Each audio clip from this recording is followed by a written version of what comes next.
ఇద్దరు సిద్ధాంతాలు కూడా ఒకటే. టీఆర్ఎస్ అధికారంలో ఉన్న 10 ఏళ్ళు అదే ఎంఐఎం పార్టీతో అండగాగింది. అదే ఎంఐఎం పార్టీకి అసెంబ్లీలో విపరీతమైన ప్రయారిటీ ఇచ్చింది. ఒక దశలో ఎంఐఎం పార్టీనే ప్రతిపక్ష పార్టీగా చేయాలని చూసిరు మీరు. 7 ఎమ్మెల్యేలు ఉన్న వాళ్ళకి గంట మాట్లాడేందుకు అవకాశం ఇద్దరు, 3 ఎమ్మెల్యేలు ఉన్న మాకు 3 నిమిషాలు కూడా ఇవ్వకపోతురు. మీరు కూడా అప్పుడు అక్బరుద్దీన్ గారు మీరు అనుమతిస్తే మాట్లాడతామని మీరు చెబుతురు. ఇప్పుడున్న ముఖ్యమంత్రి కూడా అదే చెప్తున్నాడు. ఒకవేళ అక్బరుద్దీన్ ఓవైసీ గారు అనుమతిస్తే నేను తెలుగులో మాట్లాడతా అని చెప్తున్నాడు. అందుకనే మీరు అధికారంలో ఉన్న 10 సంవత్సరాల్లో కూడా మీరు చేసిన అవే పొరపాట్లు ఇవాళ అధికారంలోకి వచ్చినటువంటి కాంగ్రెస్ పార్టీ రేవంత్ సర్కార్ కూడా అవే పొరపాటు చేస్తా ఉంది.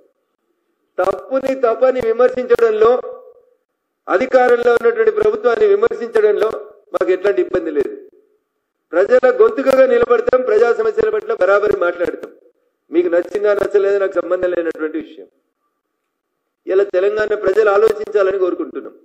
GO-111 పరిధిని ఎత్తేసి దాన్ని కాంక్రీట్ జంగల్ గా మరో భాగ్యనగరాన్ని ఆక్సిజన్ కి దూరంగా చేసేటువంటి కుట్ర చేసినటువంటి టీఆర్ఎస్ కి ఇవాళ 400 ఎకరాల గురించి మాట్లాడడాన్ని నేను తప్పుపడతలేను. కానీ నీ వీపు నీకు ఎందుకు కనబడతలేదు కేటీఆర్ అని అడుగుతున్నా. నీ వీపు నువ్వు చూసుకోక, నువ్వు 10 ఏళ్లలో చేసిన తప్పుల్ని నువ్వు చూసుకోక మోడీ మాట్లాడింది బూటకం కాకపోతే చర్యలు తీసుకోండి. మోడీ తన చిత్తశుద్ధిని నిరూపించుకోవాలి. పెద్ద పదాలు ఎందుకు కేటీఆర్ గారు? మేము కూడా అనొచ్చు కదా మరి. ఈ రాష్ట్రంలో ఉన్న కాంగ్రెస్ గురించి మాట్లాడుండ్రి, ఢిల్లీ గురించి ఎందుకు మాట్లాడుతున్నారు? ఢిల్లీకి మీకు ఏం సంబంధం? మీకు ఒక ఎంపీ కూడా ఇవ్వకుండా మిమ్మల్ని సున్నాకు పరిమితం చేసిరు కదా ప్రజలు. మీరెందుకు మోడీ గారి గురించి మాట్లాడుతున్నారు? పొద్దున్న లేస్తే మోడీ గారి నామజపం లేకుండా మీరు ఒక రోజైనా ఏమన్నా మాట్లాడుతున్నా? మీరు కానీ మీ ప్రెస్ మీట్లలో కానీ మీ ఎక్స్ పోస్టులలో కానీ మీరు మోడీ గారి గురించి మాట్లాడచ్చు, మేము కేటీఆర్ గురించి టీఆర్ఎస్ గురించి మాట్లాడొద్దా? మేము మాట్లాడిందంటే తప్పుంటే చెప్పుండ్రి. GO-111 ఎత్తేయలేదా మీరు? నేను మళ్ళీ అడుగుతున్నా, మీకు ఫామ్ హౌస్ GO-111 లేదా కేటీఆర్ గారు? కేవలం 10% మాత్రమే కన్స్ట్రక్షన్ చేయాలన్నటువంటి GO-111 ఎత్తేసి దాన్ని కాంక్రీట్ జంగల్ గా మీరు అనుమతులు ఇచ్చుకుంటూ పోలేదా? ఫామ్ హౌస్ లేని ఎవరికి GO-111లో? కేటీఆర్ గారికి లేదా? హరీష్ రావు గారికి లేదా? కవలకుంట్ల కవిత గారికి లేదా? ఇంకెంతమంది ఎమ్మెల్యేలకు ఉందో, ఎంతమంది మాజీ మంత్రులకు ఉందో ఒకసారి లిస్ట్ ఇవ్వమంటే ఇస్తాం. GO-111 విధ్వంసం జరగాల్సిందేనా? పర్యావరణ సమతుల్యత నాశనం కావాల్సిందేనా? 400 ఎకరాల గురించి సుప్రీంకోర్టు మాట్లాడుతుంది, మేం మాట్లాడతాం. మీకేం సంబంధం ఉంది? మీరెందుకు మా మీద మాట్లాడుతూ ఉన్నారు? బీజేపీకి మాట్లాడే హక్కు లేదనేటువంటి నైతిక హక్కు కాంగ్రెస్ కి టీఆర్ఎస్ కి ఎక్కడ ఉండదు? We are fighting for the cause, we are fighting for the people. Telangana రాష్ట్ర ప్రజల గొంతుకగా మేము నిలబడి మాట్లాడుతూ ఉంటే నీకు అవకాశం ఉన్నప్పుడల్లా అవకాశం ఉన్న రీతిలో మాట మార్చింది నువ్వు. తెలంగాణ సమాజానికి జరగకూడని నష్టమంతూ జరిగింది 10 ఏళ్లలోనే.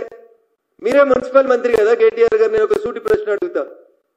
స్ట్రాటజిక్ రోడ్ డెవలప్మెంట్ ప్లాన్లు ఉన్నటువంటి ప్రాంతాలలో రింగ్ రోడ్కి ఎక్కేటువంటి సర్కిళ్ల కాడ 50 ఫ్లోర్ల పర్మిషన్ ఇచ్చిరు. మీరు ఎట్లిచ్చిరు కేటీఆర్ గారు? ఏం లేదా దాని వెనకాల మతలం? రింగ్ రోడ్ ఎక్కే దగ్గర నానక్రామ్ కూడా చౌరస్తాలో రింగ్ రోడ్ సర్కిల్ కాడ పైకి ఎక్కే దగ్గర లెఫ్ట్ కి 50 ఫ్లోర్లు, రైట్ కి 50 ఫ్లోర్లు పర్మిషన్ ఇచ్చిరు మీరు మున్సిపల్ శాఖ మంత్రిగా.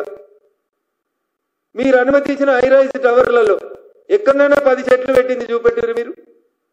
మీరెక్కడ కాపాడిరు పర్యావరణాన్ని?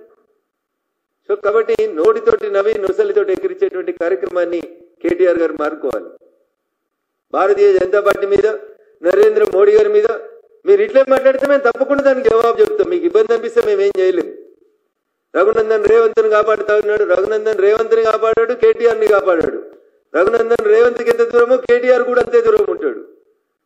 మీరు అధికారంలో ఉన్నప్పుడు చేసిన తప్పుల్ని కూడా మొదటి నుంచి ప్రశ్నించింది మా దుబ్బాక ప్రజల ఆశీస్సులతో. ఇదే రఘునందన్ రావు దుబ్బాక ఎమ్మెల్యేగా మాట్లాడాడు. నేనే కదా ఎమ్మెల్యేగా మొట్టమొదటిసారిగా అసెంబ్లీకి అడుగుపెట్టిన రోజు మీకు మీ నాన్న ఆ రోజు ముఖ్యమంత్రికి గుర్తు చేసింది, జయ జయ హే తెలంగాణ జననీ జయ కేతనం. ఎందుకు తెలంగాణ జాతీయ గీతంగా, తెలంగాణ రాష్ట్ర గీతంగా ప్రకటించలేకపోయినని అసెంబ్లీలో మొట్టమొదటి రోజు అడిగింది ఎవరు? రఘునందనా కేటీఆరా? అప్పటిదాకా 7 ఏళ్ల అధికారాన్ని అనుభవించి తెలంగాణ ఉద్యమ సమయంలో వాడిన జయ జయ తెలంగాణ జయ కేతనం అనే గీతాన్ని మీరు ఆ రోజు అసెంబ్లీలో ఆలపించకపోతే ఇదే రఘునందన్ ఆ రోజు మీరు అధికారంలో ఉన్నప్పుడు అడిగిండు. ఇదే రఘునందన్ ఇలా రేవంత్ కూడా చెప్పిండు 400 ఎకరాల HCU భూముల విషయంలో మీరు తప్పు చేస్తున్నారని. అందుకనే మేము పోయినాం, అడ్డుకున్నాం, ఆపినాం. దానికి పొద్దున్న లేస్తే భారతీయ జనతా పార్టీ ఎంపీలు ఎవరో ఉన్నారు. 10 సార్లు అడిగినాం మేము. అందరు ఎంపీలు అడిగారు దమ్ముంటే నీకు చేతనైతే ఎంపీ పేరు బయట పెట్టమని ఈ రోజు దాకా లేదు. మళ్ళా వారం చెప్తా, మళ్ళా ప్రెస్ మీట్లో చెప్తాను, మీరే దాటేస్తా ఉన్నారు. అందుకని మీరు మమ్మల్ని ఏ రకంగానైతే విమర్శించి బదనాం చేయాలనుకుంటున్నారో జనంలో, దాన్ని ఖచ్చితంగా భారతీయ జనతా పార్టీ నుంచి సమాధానం వస్తుంది. వినే ఓపిక శక్తి ఆ భగవంతుడు మీకు ఇవ్వాలని కోరుకుంటా ఉన్నా. ఎందుకంటే భగవద్గీతలో చెప్పినారు, ఇవ్వాలనే దాన్ని యునెస్కో గుర్తింపు వచ్చింది.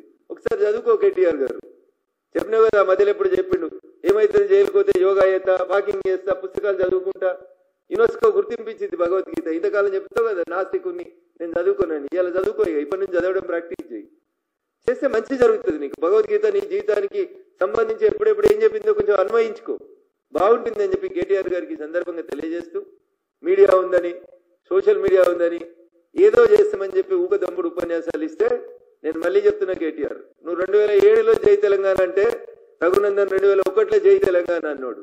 నువ్వు ఒక్కటంటే మోడీ గారిని, భారతీయ జనతా పార్టీ నువ్వు ఒక్కటంటే 4 వినతందుకు సిద్ధంగా ఉండు. గాలి మాటలు కాదు, వాస్తవాలనే మాట్లాడిపోయేందుకు మేము సిద్ధంగా ఉన్నాం. Thank you.